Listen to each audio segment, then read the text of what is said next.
ಬೆಳ್ಳಂಬೆಳಗ್ಗೆ ಕಾರ್ಯಪ್ರವೃತ್ತರಾದ ಸಂಚಾರಿ ಪೊಲೀಸರು ಇಂದು ನಗರದ ಶಂಕರಮಠ ರಸ್ತೆಯಲ್ಲಿ ಪಾದಚಾರಿಗಳಿಗೆ ತೊಂದರೆ ಉಂಟಾಗುತ್ತಿದ್ದ ಹಿನ್ನೆಲೆ ಫುಟ್ಪಾತ್ ಒತ್ತುವರಿಯನ್ನು ತೆರವುಗೊಳಿಸುವ ಕಾರ್ಯವನ್ನು ಹಮ್ಮಿಕೊಳ್ಳಲಾಗಿತ್ತು.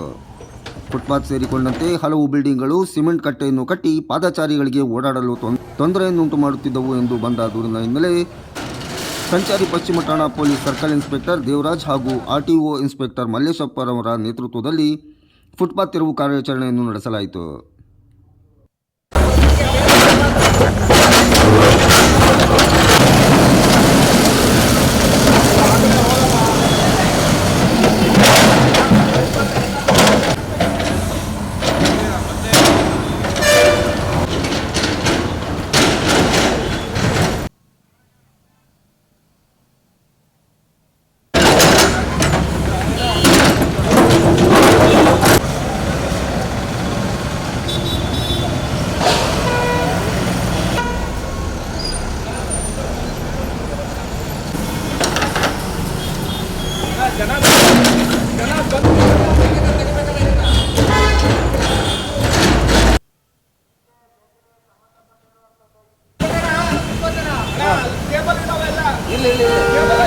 ಇಲ್ಲ ತೊಂದರೆ ಇಲ್ಲ.